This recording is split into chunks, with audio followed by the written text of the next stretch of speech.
Doctor Mohammad Shahidullah. Doctor Mohammad Shahidullah জীবনকাল হলো 1885 থেকে 1969।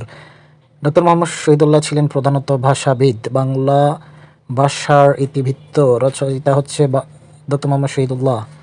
তার সম্পাদিত পত্রিকা হচ্ছে আঙ্গুর। বাংলা একাডেমি আঞ্চলিক অভিধান সম্পাদনা করেন ডক্টর মোহাম্মদ শহীদুল্লাহ। বাংলা ভাষার ইতিবৃত্ত লেখক মোহাম্মদ শহীদুল্লাহ। আমরা হিন্দু বা মুসলমান, যেমন সত্য তার চেয়ে বেশি সত্য আমরা বাঙালি, এই বক্তব্য দেন হচ্ছে ডক্টর মোহাম্মদ শহীদুল্লাহ। ডক্টর মোহাম্মদ শহীদুল্লাহ সম্পাদিত শিশু পত্রিকা হচ্ছে আঙ্গুর। বাংলা সাহিত্যের কথা লেখক হচ্ছেন ডক্টর মোহাম্মদ শহীদুল্লাহ। বাংলা ভাষা আঞ্চলিক অভিধান, আঞ্চলিক ভাষার অভিধান সম্পাদক ডক্টর মোহাম্মদ শহীদুল্লাহ। কোনো ভাষা থেকে বাংলা ভাষার উদ্ভূত হয়েছে বলে ডক্টর শহীদুল্লাহ মনে করেন। গৌড়ীয় অপভ্রংশ চলিঞ্চু অভিধান বলা হয় ডক্টর মোহাম্মদ শহীদুল্লাহকে। বাংলা ভাষার ইতিবৃত্ত গ্রন্থের রচয়িতা হচ্ছে ডক্টর মোহাম্মদ শহীদুল্লাহ।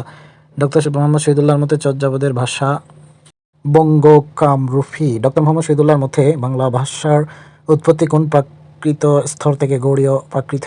শিখোয়া ও জওয়াবে শিখোয়া অনুবাদ গ্রন্থের রচয়িতা ডক্টর মোহাম্মদ শহীদুল্লাহ। কে বহু ভাষাবিদ, পণ্ডিত ও গবেষক ছিলেন? ডক্টর মোহাম্মদ শহীদুল্লাহ। ডক্টর মোহাম্মদ শহীদুল্লাহ সম্পাদিত চর্যাপদ বিষয়ক গ্রন্থের নাম হচ্ছে বুদ্ধিস্ট সং। ডক্টর মোহাম্মদ শহীদুল্লাহর উপাধি হচ্ছে ভাষা বিজ্ঞানী। ডক্টর মোহাম্মদ শহীদুল্লাহর মতে বাংলা ভাষার উদ্ভবকাল হচ্ছে বাংলা সাহিত্যের 650 খ্রিস্টাব্দ বা 7ম শতাব্দী। বাংলাদেশের আঞ্চলিক অভিধান প্রধান সম্পাদক ডক্টর মোহাম্মদ শহীদুল্লাহ। বাংলা ভাষাতত্ত্বের চলন্ত বিশ্বকোষ বলা হতো ডক্টর মোহাম্মদ শহীদুল্লাহকে। ডক্টর মোহাম্মদ শহীদুল্লাহ ব্যাকরণের পরিধিকে ভাগ করেছেন 5 ভাগে। বাংলা ভাষার অভিধান সম্পাদনের জন্য ডক্টর মোহাম্মদ শহীদুল্লাহ বাংলা একাডেমিতে যোগদান করেন 1960 সালে।